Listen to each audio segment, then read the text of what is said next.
Hi, folks. This is Rick Emmett of Triumph. This is Mark Merrill, also known as Johnny B. Bad. Hi, this is a best-selling author. I threw the best-selling in there. Best-selling author Dick Wybrow. I'm Melanie from Second Shooter. This is Jeff with Second Shooter. Hey everybody, it's Brian Allen from Bridges Ablaze. Hey, this is Sammy Lee, drummer of the band Red Rain. Yo guys, it's Mark McKay. Hey, this is Frank Fletcher. Hola amigos, this is Billy Sheehan. Hey guys, this is John Karabi. Hi, this is Jim Valance. What's up everybody, it's Logan from All the Pretty Things. Hey guys, it's Leather Leone. This is Nothing from Inside the Trojan Horse. What's up guys, Cassandra Carson here from Paralandra and the Life Project. My name's Reggie, and you are listening to the Weekly Pour podcast. Thanks so much for joining the most amazing twosome out there. It's time once again for the Weekly Pour, the show that knows everything about absolutely nothing. Here are your hosts, TBT and Ace. That is us. Welcome to episode 178 of the Weekly Pour podcast. I am TBT. That guy over there is Ace. It is April 15th. It is 7 p.m. Eastern Standard Time, I think, 7:01. Very first thing I got to get out of the way is to wish a very early and happy birthday to Mama TBT, who was once again very first one in the chat. If you're watching live on the YouTubes, she turns 26 tomorrow, April 16th. So a big happy birthday. Happy birthday. Happy birthday. Happy birthday. Even Michael Jackson said happy birthday. And then, of course, Mrs. TBT's birthday was yesterday. No. Very happy birthday to Mrs. Ace. Right? I was like, wait a minute. We can't I'm looking at you. I'm looking at you thinking TBT. Yep. Let me start over. Okay, let's start that over. Yep, woof, snip, woof, snip. I'd be remiss if I didn't say that my lovely wife, Miss Ace, had her birthday yesterday. So it's two birthdays. Miss Ace or Mrs. Ace? Stop. I no more corrections. If you wanted to. Okay, let's start over. Okay, yeet it back. Mrs. Ace's birthday was yesterday, so now we have two birthdays. Absolutely. To celebrate. Congratulations to everyone involved. And I said it right this time. Happy belated birthday, because it was yesterday, to Mrs. Ace. Happy tomorrow birthday. Early birthday. To Mama TBT. Mama TBT.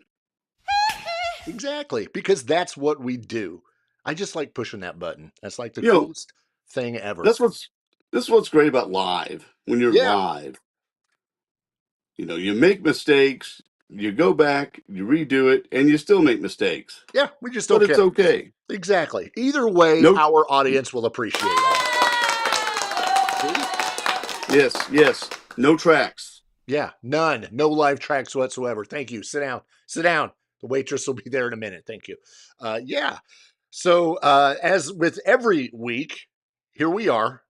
We are live on the YouTube. If you are listening to this after the fact, that's fine too. We appreciate it. If you're watching us live, be sure to jump into the chat, say hello. Everybody, it looks like normal's in there. Kathy's there. She says she's at work. Mama TBT, Mrs. TBT. And of course, we would be remiss if we did not welcome moderator Natalie, who has kept her job once again. 3 weeks in a row. I know. And she wasn't late. But just in case, I had already put up the whole thing, the whole spiel that she usually puts up. So, because, she's usually late. Usually not here. But whatever. I have to send her a text and be like, where are you? And then she's like, oh, I'm sorry. You're sorry? It's 5 years. And you can't make it on time. She's got stuff to do. Yeah. Oh, stuff to do. Right. Whatever. Yeah. She's got videos to make. Or actually, she's got pictures to take to put on TikTok. Never quite understood that. I thought that was a video platform. We should just sit here like this live. Right. For an hour. Yeah. Awkward silence for an hour.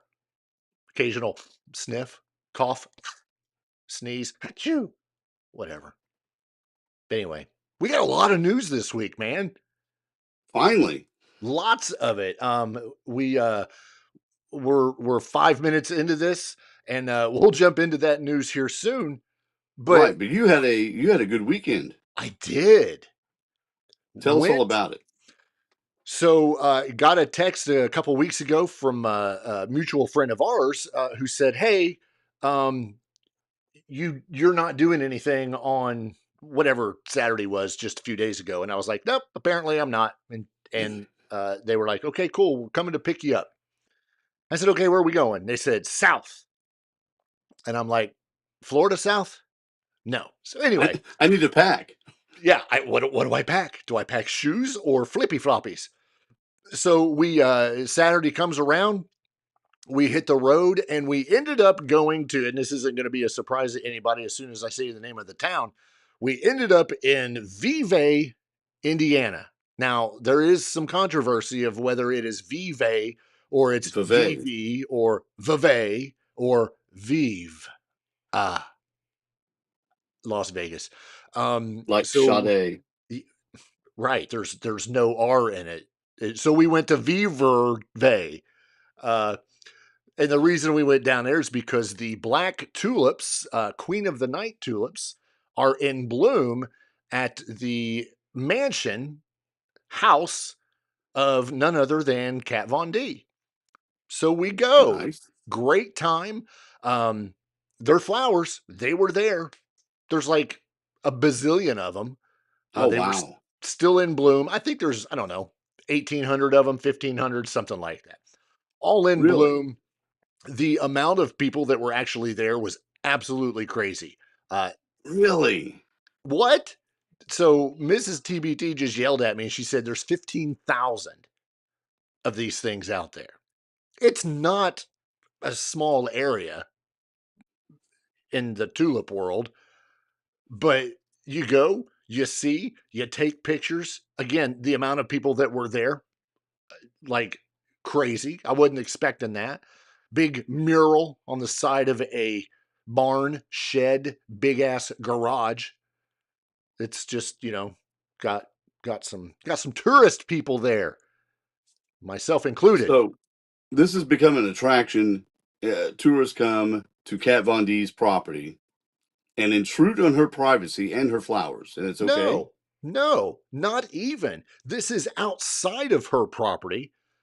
Like here's if you're not watching this, you're not going to get this. Here's the house. Okay. On your left. Here's the gate. Okay. Anyway, it's outside of the gate. You don't even go onto her actual property. You can walk up to the gate, take pictures. The house is gorgeous. House is absolutely beautiful. You can take pictures of the house, turn around, take pictures of the tulips, look at everybody else taking pictures of the tulips. And yeah, that's what you do. And then all of a sudden, a black car comes down the driveway, and it's her husband, and he's rolling the window down, waving at people. They're like, "Hey, what's up?" And he's like, "Hey, she'll be down in a few minutes." I was like, "Okay, cool, yeah, whatever. I'm not going to go down there and see all these tulips and end up seeing Kat Von D. Impossible. Not going to happen." It happened. Sure enough, 10 minutes later, here comes a Rolls Royce golf cart. Kind of cool. I have to admit, very cool. And there she is sitting in it. It's being drove by, I believe, the owner of the property that the tulips are in. The person who was either one, the owner, or two, the caretaker of the mansion house that she's in now. Anyway, she gets out. Her husband actually parks down by the garage with the mural on it. They pull out a lemonade. I was going to say limousine, a lemonade stand.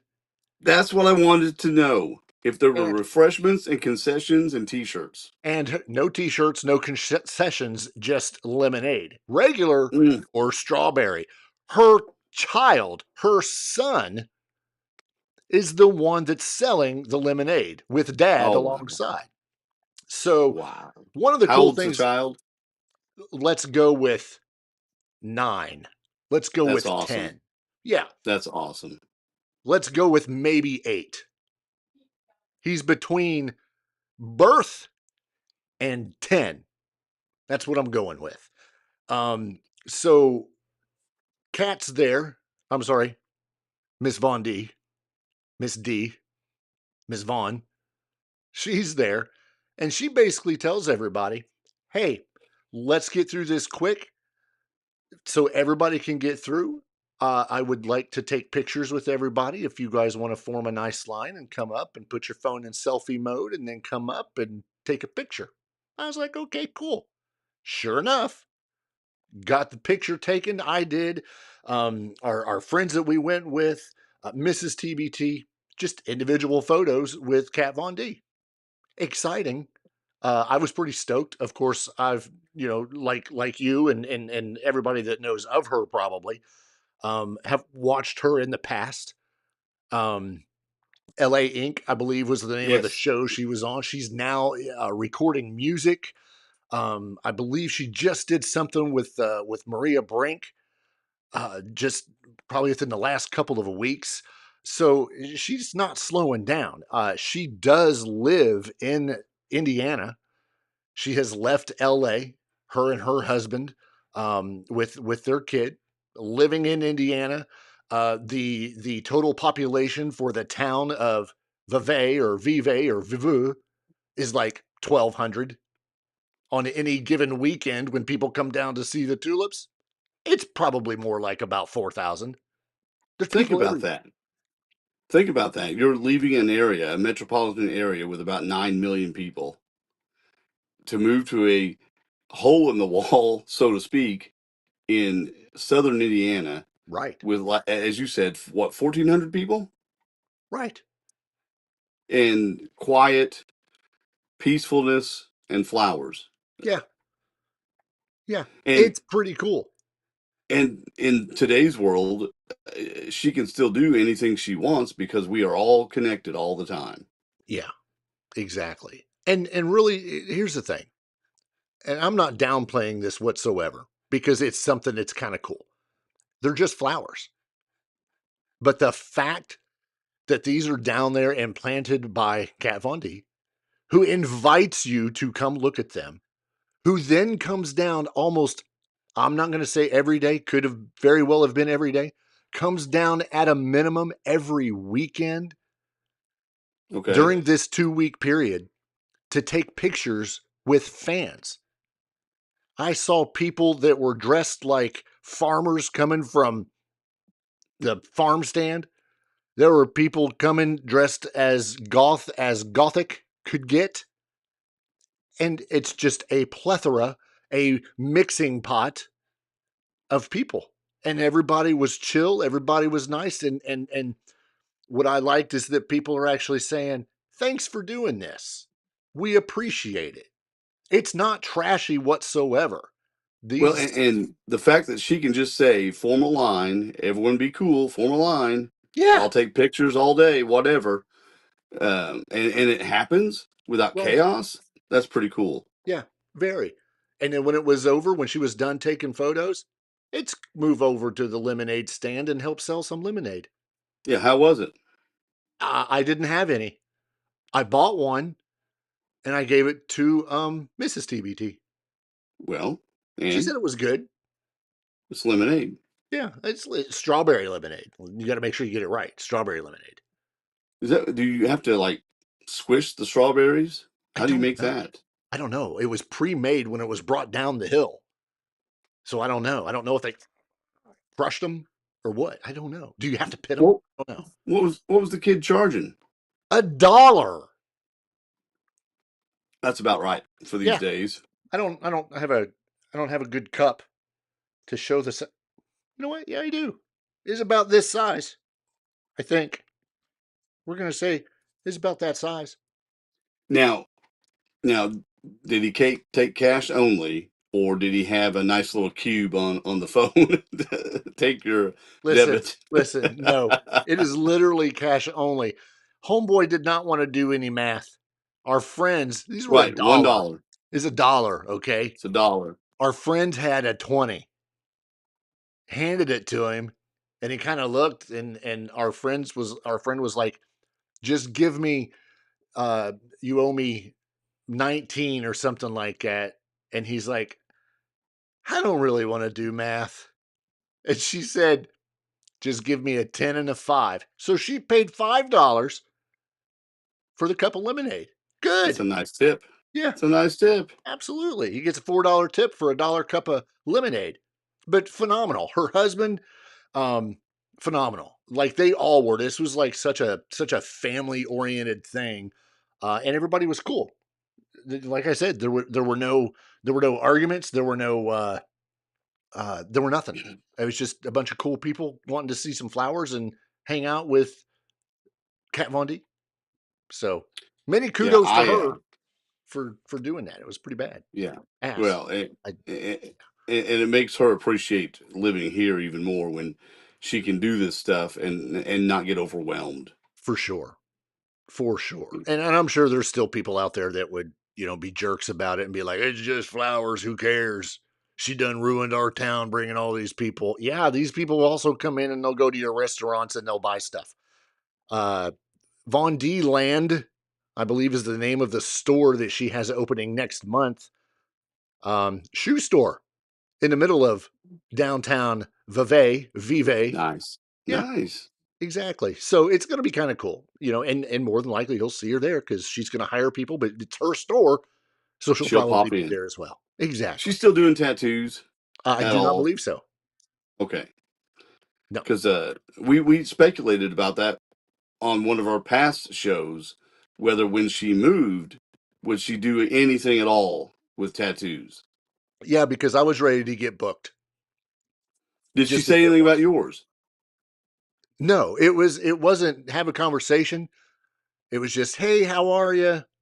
Got the picture because it was a long line, a very long line. Here's the thing. I live in Indiana. I drove 2 hours to go see this. There's other people that drove from like Delaware. So you're talking 8-9 hour days of driving just to see this stuff. So there's no one picked the flower. I'm sure somebody probably did, but that is against the rules. I would say so. Yeah, people are asked not to. There are signs lining the streets, blah blah blah. But yeah, they ask you not to pick them because don't. So right, very cool, awesome. Mad props to Kat Von D and her family for doing this. But it's really good. But we got to move on for that because we got to get into some news. Number one thing, this news broke today, probably around noon. A few episodes ago, we were talking about the lawsuit that a bunch of different states got into against Live Nation / Ticketmaster, right, for all the ticket prices and all that. Well, today at about 12:15, news broke that Live Nation has lost their jury trial to the states in that monopoly case. The ruling is said to have major implications across the live music business as a judge will now decide on the remedies, which could include, this is not guaranteed, but it could include a breakup of Live Nation and Ticketmaster. There was basically what they've been found liable in this bombshell monopoly lawsuit after a weeks-long trial that featured testimony from a bunch of different people and ended up with a guilty verdict. And this comes 2 years after the Department of Justice in nearly 40 states, who were the plaintiffs, had first announced a lawsuit against the live music giant, which was in May of 2024. There's a lot of news out about this. We do not know anything right now. There were some states that got into a settlement.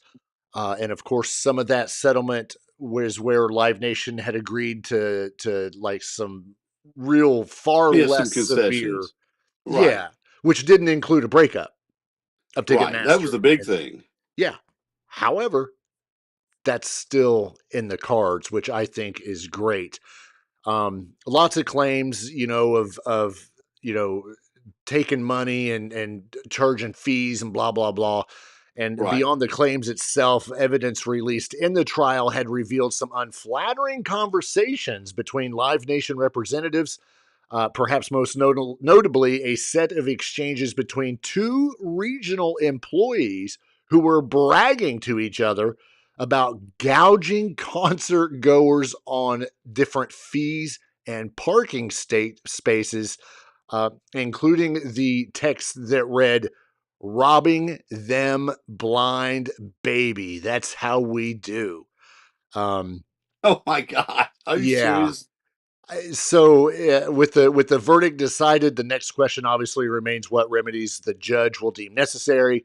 And like we just said, if that's going to include a breakup, the divestment or the splitting up of Ticketmaster and Live Nation was the solution the Department of Justice had originally sought.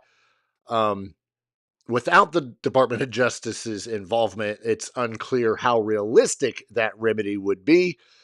States, of course, have the same authority to pursue certain remedies, including a breakup, under the Clayton Act. So big stuff in the world of concert. It's starting to feel like, not that I was around for it, but the breakup of Bell Telephone. Yeah. Back in the day, and now we have. You were around in the cellular age. We have a million cell carriers that you can pick from. You can change it every week. Exactly, in varying degrees of price and all that stuff.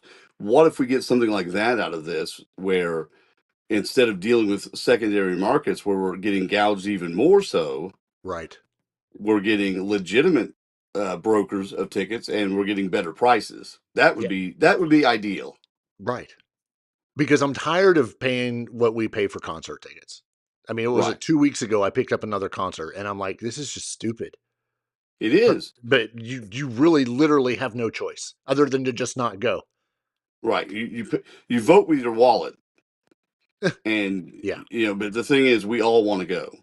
Exactly. We see these shows. I've got one coming up, which we'll get into in a minute, and then I've got 3 I'd like to go to if I could find the money. Right. But I mean, anymore, even the lawn at Ruoff is getting 50 to 60 to $80 or more. Yeah, just to sit on grass. Just to sit on grass. You don't get Kat Von D's tulips when you're sitting in Ruoff's grass. No, they get trampled. Yeah, and picked. Moving on, I know this is a big story that you're going to get into, but Triumph has finally kicked off their 2026 reunion tour. A 15-song concert was in Orlando just this past Friday night. And I'm sure you're going to get into the set list and all that. That's where you take over. Oh, okay. You said, I'm sure you are. So I thought you were continuing. So they opened the show Friday, and the set list was about what you would expect from a Triumph concert. We did get a little bit of a surprise with a Blinding Light show being included. That is a fan favorite from their more proggy early stuff. 15 songs is, for me, almost the bare minimum, right? For a headline act. We see that a lot these days, 15 to 20 songs, and that sort of thing. You have to remember, they've not played together on stage since 2008 when they went to Rocklahoma and the Sweden Rock Festival. Prior to that, they hadn't played at all together since 1987 or 88. So that's where this 30-year gap comes in. The thing about the questions about the show, how does it sound? How will Rick and Gil sound as singers, as vocalists? Who's doing what? A lot of that was answered in a way, but I think not in a complete way. If YouTube has got videos out the yin yang about all of this, and plus they've got live videos that people have shot, and they're all good. What I noticed and what a lot of people have noticed is the sound mix was not very good at all. Really? No, it's the first night, and we have to remember that. But there were times guitars would cut out; you couldn't hear a guitar. Phil X, who's the other guitar player next to Rick Emmett, was much more pronounced in the sound of his guitar than Rick. The vocals with him and Todd Kearns were much more prominent. Of course, they're younger, stronger voices, but the mix for Rick and Gil wasn't there. Wow. Yeah, it was thin, it was reedy. It may have been different in the moment there, but just watching a camera shot video on YouTube, we all had the same assessment. Just the sound wasn't there. Um, and when they're taking a whole step down, they have to learn, the sound guy has to learn how to mix that so we can all hear it, right, and get this song at least sounding close to what it should sound like. I've already heard that on night 2, things had improved. And I will say Rick and Gil, being in their 70s, were not sounding like they did in their 20s, obviously. Rick being the guy that was much more recently retired, I don't think Gil has sang live since 2008 on those one-offs. Exactly. But overall, the musicianship was solid. The set list is solid. The light show was amazing. The video background and all that stuff that you get to see was well done. The crowd was enthusiastic on both of these nights. I see them May 17th, and I have a strong feeling that on May 17th, this thing will really, really be in fluid motion. Oh, for sure. The kinks worked out, and the sound worked out, and we'll get a much better, more complete Triumph show. But first night, yeah, there were some issues overall. But, most of the critiques online have not been too bad at all. We all agree it's the first night. It's okay. Yeah, exactly. One of the cool things I thought was that they actually, the 9th song that they had on their set list is they pulled out a Joe Walsh classic and did Rocky Mountain Way. I love that song, number one. I'm going to have to look and see if I can find it online because I want to hear it. I love that song. If you know Triumph history, that's on the first record. Right. And that's what put them kind of on the map in certain areas in the U.S., Texas and spots in the Midwest that kind of propelled them into rock radio was that cover. So they're always going to include that song, and it's a fun one too. And I wonder how long it's been since they've played that live.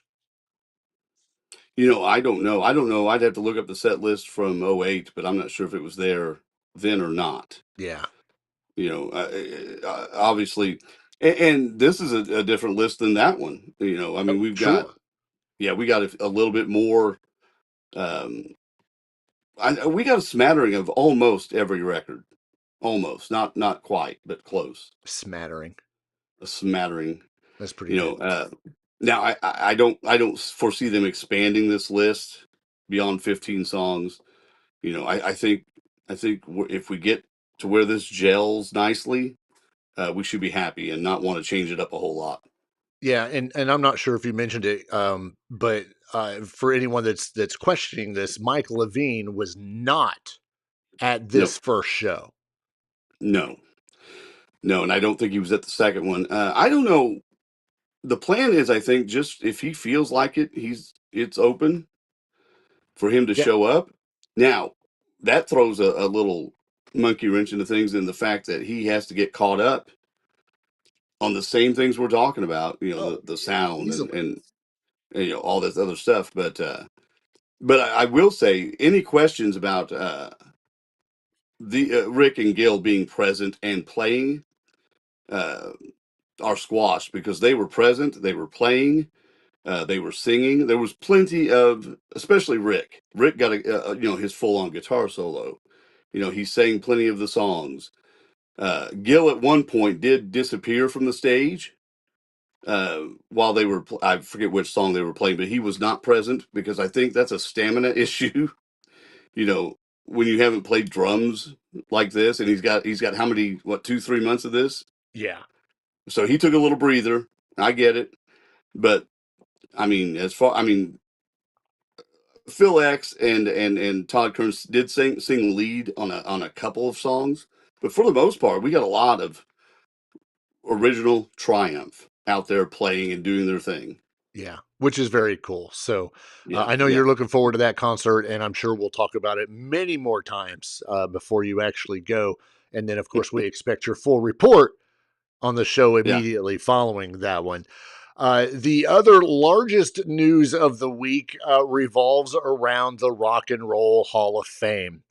As the inductees for the 2026 class were released or announced, just like last year, on American Idol. I didn't watch it. I have it recorded on my... Did you see the clips? No, I haven't looked for it. No, it's been a little busy. There's other stuff that we'll talk about off air. But it's just been busy. But just like last year, the Rock and Roll Hall of Fame partnered with ABC's American Idol to reveal their 2026 Rock and Roll Hall of Fame induction class. The cool thing is that there will be 18 acts and individuals in total that will be inducted into the Rock and Roll Hall of Fame this year, including the 8 acts that are part of the performer category. Those that are listed in the performer category. You got to remember, I'm going to cover those that didn't get in it as well. Right. But those that are inducted this year include Luther Vandross. I'm not going to do applause for every single one of them. Wu-Tang Clan. Okay. Hey. Joy Division / New Order. I really don't know what that is. I'm going to have to look that up. Why am I not familiar with that? I'm not either. Okay. Sade, or as we used to say back in the day, Sade. Oasis. Phil Collins. Yay. Billy Idol. Yes. And finally, Iron freaking Maiden. Yeah, that's awesome. That's awesome. Yeah. You and I talked about this, was it 2 weeks ago? At least. When Blaze Bayley was notified that he would be listed if they were to be inducted as a member of the band, and he would be inducted with everyone else in Iron Maiden. We had talked about it. And my thought was this is an indication that they're going to get in. Right. That they knew they were going to get in. Said. Yep. Yeah. Because somebody put a bug in the Rock and Roll Hall of Fame's ear that, hey, that's fine. We'll accept it, but you're forgetting a guy. Because they listed everyone else that's ever been in Iron Maiden. Right. Except Blaze Bayley. And now he's inducted with them. Yeah. Or will be. And it's awesome. And between Iron Maiden, Billy Idol, Phil Collins, they've all made remarks, which we'll get into those in just a bit. But while only 8 of the 17 nominees are going in. So basically that means that there's still 9 that will have to wait 30 more years. Who knows? Maybe next year, whatever. Among those not getting in is New Edition. Okay. What? Here's the thing, though. What? As it was the 2 or 3 times that we mentioned the current fan vote, New Edition actually led the rock and roll fan voting. Right. Just like Pahish did last year. Right. And they didn't get in either. But what some people probably don't realize, and I didn't either until we were told last year or the year before, I don't remember. The fan vote only accounts for 1 vote amongst the entire Rock and Roll Hall of Fame voters and all the ballots cast. 1 vote. 1 vote. 1 vote. Obviously, it appears that the voting body outweighed the fan wishes for this year. New Edition collected over 900,000 fan votes after the initial nominees were announced, but it counts for 1. So hey, if you want your artist to get a vote, vote for them. So what is the point of the fan vote? Is that just for them to gauge where the Rock and Roll Hall of Fame voting board to gauge where the fans are and what they think? Or is it to include the fans into thinking that they have a say? I literally think it's just inclusion. Let me draw you to my website by giving you the opportunity to vote. Now, had all of those votes went to Iron Maiden, then now you as a fan have bragging rights. Yeah, I voted for them in the fan vote, even though it was just one vote out of 900,000 that were the cast. problem is, and here's the problem. If you did allow those, let's say 15,000 votes that Iron Maiden may have gotten, to all count, all of them, what's to stop anybody from stuffing the ballot box, so to speak, digitally, like we do these days with everything? But that's literally what we talked about. Right. Which may be ultimately why it only counts as one vote. Right, because people would go nuts trying to get their people in. Yeah, it happens. It happens all the time. Yeah, in all sorts of things. In addition to New Edition, see what I did there? Not getting in, Pink, Shakira, and INXS, who finished 3rd, 4th, and 6th in the fan voting, were also left out when the inductees were revealed. Others who were initially nominated but didn't make the final cut included Mariah Carey, Lauryn Hill, Melissa Etheridge, Jeff Buckley, and the Black Crowes. They'll get in. They will get in. It almost feels like this is the most accurate ballot. Yes. For who should, out of all of these people, who should have been in. As good as we can, outside of this new world order or whatever that is, that we don't know what it is. But like Luther Vandross is a legendary, talent. Of course, Phil Collins, is an amazing talent and well-deserved. And Billy Idol's a pioneer, and Iron Maiden's a pioneer. These people that we've listed and talked about, it's the most precise, accurate telling of who should be in out of that whole group. The people that got left behind, well, they were on the ballot. They'll eventually most likely get in, but you'll get your chance. You'll get your chance, but I mean, I don't see a world where Pink, Shakira, Mariah Carey should all go in on the same ballot. I don't. Oh, no, I don't either. That's the Rock and Roll Hall of Fame Pop Edition. Exactly. That's what you're saying.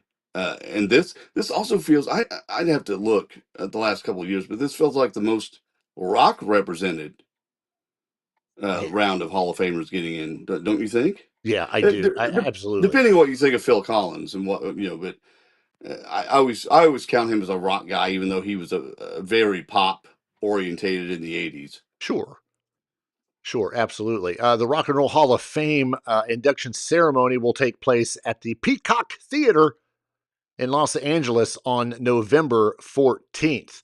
After the inductees were announced, of course, some of the bands that made it had some stuff to say, including the politically correct Iron Maiden, who put out this statement. Iron Maiden says, "We'd like to thank the Rock and Roll Hall of Fame for including us and former members who were all part of our story in the 2026 roll call of inductees. Iron Maiden have always been about our relationship with our fans above anything else, including awards and industry accolades. However, having said that, it's always nice to be recognized and honored for any achievements within the music industry, too." The statement continues. "It also seems appropriate for the band to be inducted into the Rock and Roll Hall of Fame this year as we continue our 50th anniversary celebrations with our Run for Your Lives World Tour, visiting the Americas and beyond.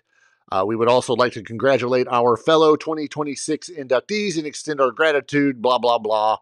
Thanks to the fans for their loyalty, perseverance, and support over 50 years. See you all somewhere on tour. That is so politically correct, but bravo to whoever wrote that. Good job, PR team. I was worried they were just going to print out a big middle finger. Yeah. Yeah, here's your invite, and then there's the big finger. But they did the right thing. They took the high road, but the first thing they mentioned was we do this for the fans and made sure they are fan-orientated. And we already know they won't be performing at the Hall of Fame because they'll be in Australia on tour. Now, we may get other people representing them. Nico McBrain, Blaze, those guys, but Iron Maiden proper will not be there. Correct.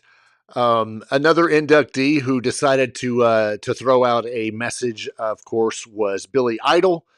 Billy Idol and his guitarist, the ever so amazing and great Steve Stevens, were part of the American Idol show where they performed, and Carrie Underwood sang, I don't know what song. Like I said, I haven't watched it.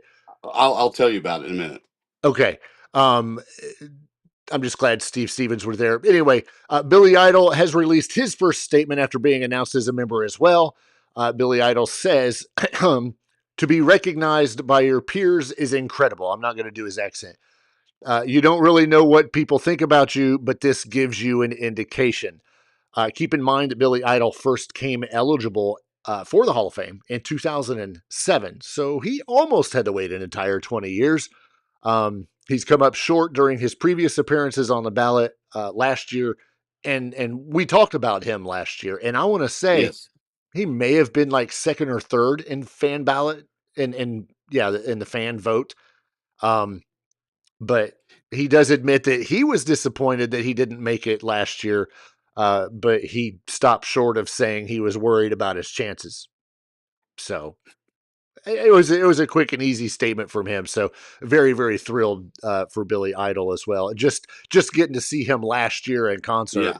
Oh man, another one. It just keeps on going. Well, and that was the thing about the American Idol performance, and I'm assuming it was entirely live. He performed Rebel Yell with Carrie Underwood. Okay. And I was very, very impressed with how he sounded.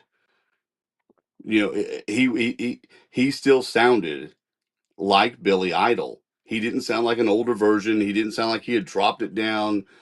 He didn't sound anything other than what he should have sounded like. Of course, now he wasn't like doing a couple of the bigger notes, but the songs sounded amazing. Yeah. Carrie Underwood came out in her rock attire, and I like Carrie Underwood, but it almost was like she was trying too hard to sing this song. And she sings rock songs in her concerts, and I've heard them, and they're always good. This one kind of fell flat next to Billy. And remember, it's on ABC, who is owned by Disney. And they have to tone it down a little bit. Well, it just felt a little. It just didn't feel right the way she approached it vocally. But I gotcha. Okay, that's what I mean. The way she approached it vocally, and but Steve got his moment on the solo. Stepped in between both of them, and it was pretty cool. But Billy, kudos to Billy. He sounds great, and he looks great. Yeah. And that was one I missed last year and was kicking myself because I just couldn't make it happen, and I wanted to go, and I wanted to take Mrs. Ace, and it just didn't happen. Yeah, when Billy Idol does get inducted this year, it will mark his second time on the Hall of Fame stage. Because if you remember, back in 2024, he helped induct Ozzy Osbourne as a solo artist during a star-studded tribute to the Prince of Darkness. So very cool, very excited for Billy Idol. This is going to be a good show. It's going to be a show worth watching, definitely. The third inductee that I know we've been paying attention to also gave some comments, and of course that was Phil Collins. Everybody should know who Phil Collins is, between his work with as my mind goes blank, he did a lot of solo stuff, and of course his work with Genesis. Lots of songs which he's already in with Genesis, I believe, right? I don't even know. I believe he is. Yes, they were in 2010. So yes, you're absolutely right. Genesis went in 2010, but this means a little bit more. Icing on the cake here. Yeah, this is you as a solo artist. Think of some of his songs. One More Night, In the Air Tonight, and the classic drum beat in the middle of that song. Against I Don't All Care Odds. Anymore. Yeah, exactly. Another Day in Paradise. Susudio. Spell it. Phil Collins will, of course, enter for the second time, of course, the first time with Genesis, after previously earning induction in 2010 as a member of Genesis. Collins will earn enshrinement as a solo artist in this year's class. Becoming a multi-inductee will place Phil Collins in rare rock air among other legends such as Eric Clapton, Stevie Nicks, each of the Beatles, and of course his former bandmate, Peter Gabriel. Yep. In a statement that was released by Phil Collins, he says, "Obviously, I'm pleased and honored to be inducted. It wraps up what has been a wonderful life in music." That was it. That was the brief message. He had nothing more to say. Of course, we've already talked about the songs that he has. Yeah, one of my favorites is Inside Out. I love that song. I've never heard it.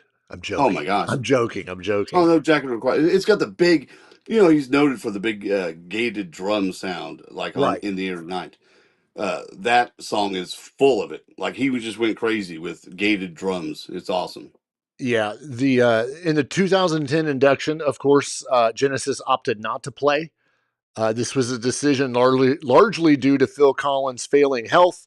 Instead, Pahish performed 2 Genesis songs in the band's honor. Collins' chronic conditions, including severe nerve damage and type 2 diabetes, make it highly unlikely that he'll perform at this year's Rock and Roll Hall of Fame ceremony. His last performance took place on March 26th, 2022. Right. Which was part of the Genesis The Last Domino tour. Yeah, so, from a chair where his voice was almost a whisper. If you remember that. We talked about it.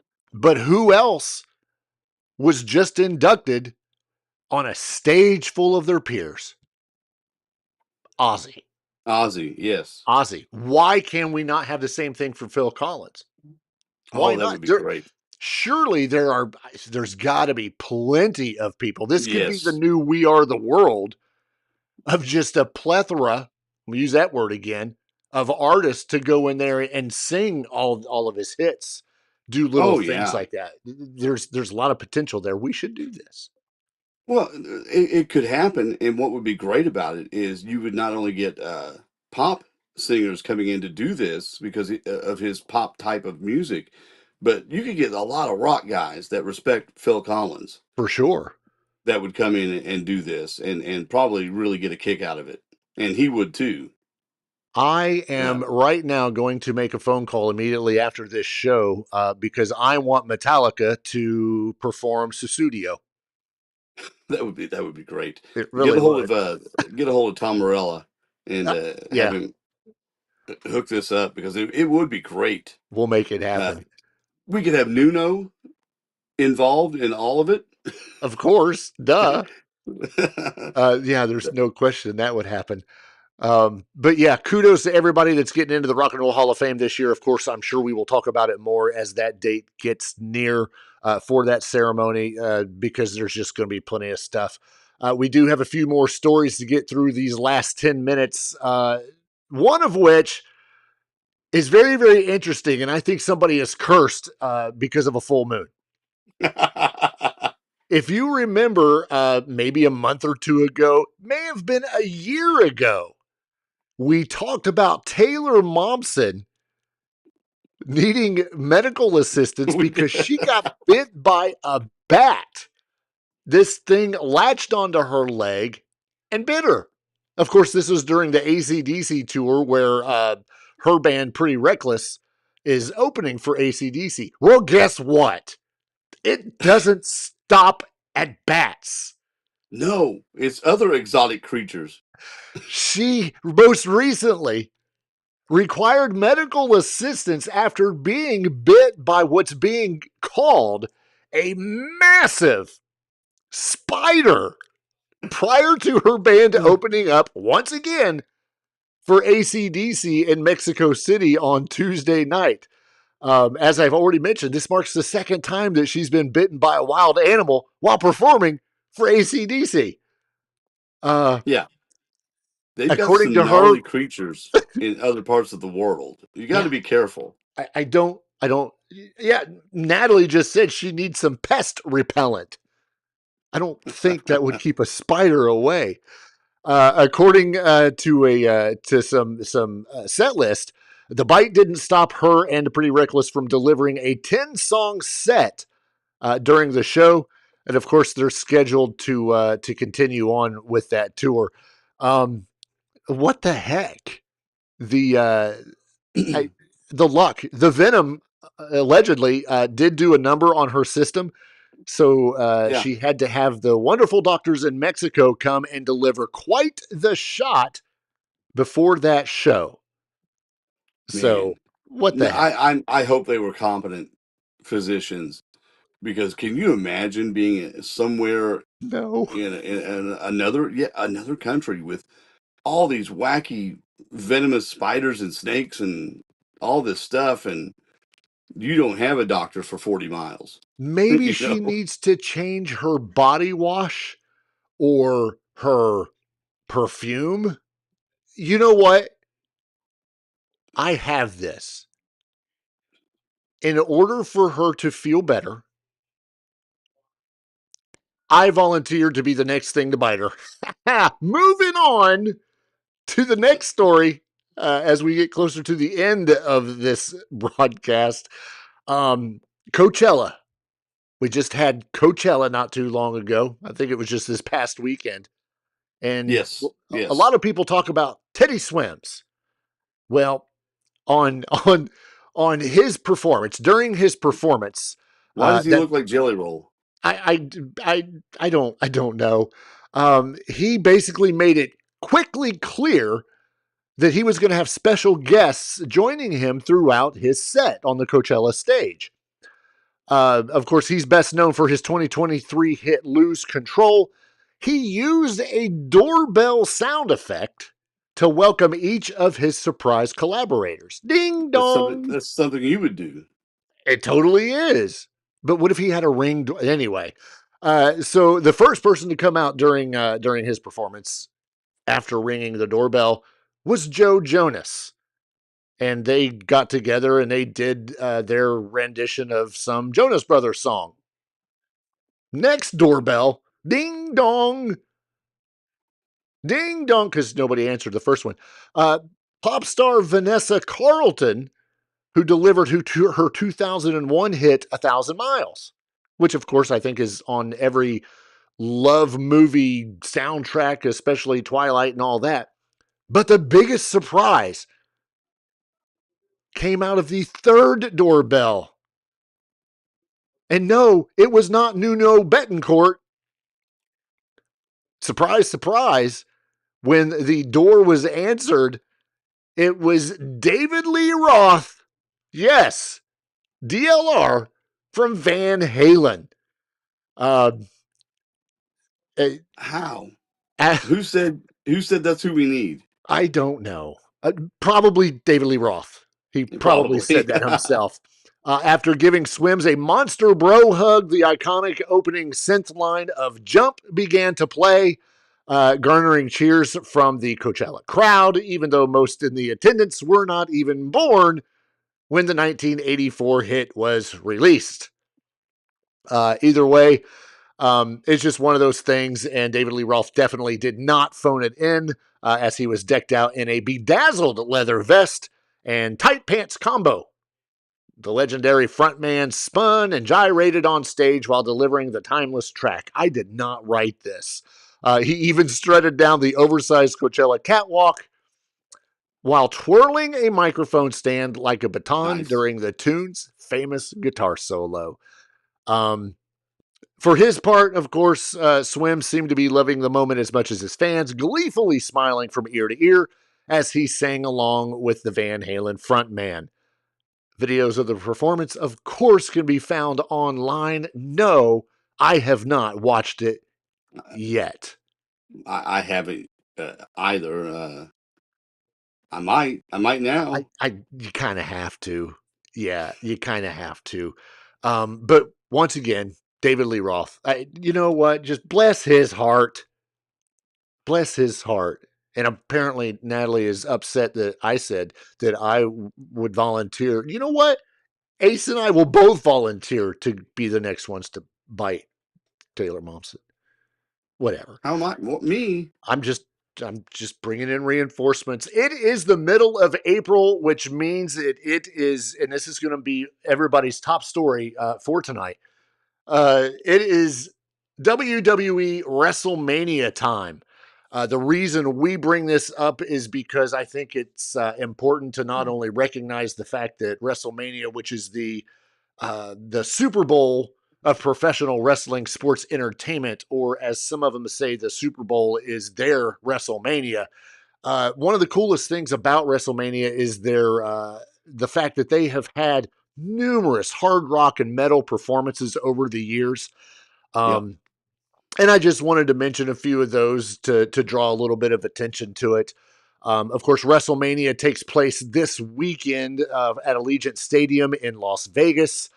And it's not just about, the storylines and all that. A lot of times this gives bands the opportunity to go out and showcase what could be a theme song for a wrestler. It could just be the like Nickelback being involved this year. Exactly. So it's a good chance. And if this goes way back, we can talk about Kid Rock, who was involved in WrestleMania 25. You've got Drowning Pool, who was involved in WrestleMania 18. Saliva, they were also at the same one. Yeah. WrestleMania 41, which was last year, when the WWE superstar Damian Priest was coming out, none other than Kerry King from Slayer. Yes, I remember that. Was out there playing his theme. And there's people going, what the heck? Because nobody expected to ever see Kerry King from Slayer right. at WrestleMania. But it was amazing.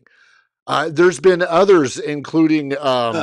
I like it when they bring the people that have the theme song. Like Living Color comes out WrestleMania 29 to play for CM Punk, or Joan Jett for Ronda Rousey. Yeah. That's always cool, I think. Or most importantly, Motorhead, when they came out at WrestleMania 9, they also came out. I think they've done 2, if I'm not mistaken. He's got 2 theme songs by them. Yeah, they did WrestleMania 17 as well. Yeah. And those are, of course, for Triple H, Paul Levesque, who's currently the chief content officer, basically does all the storylines. But I mean, Motionless, desperate to get back in the ring himself, right? From what it looks like. Yeah.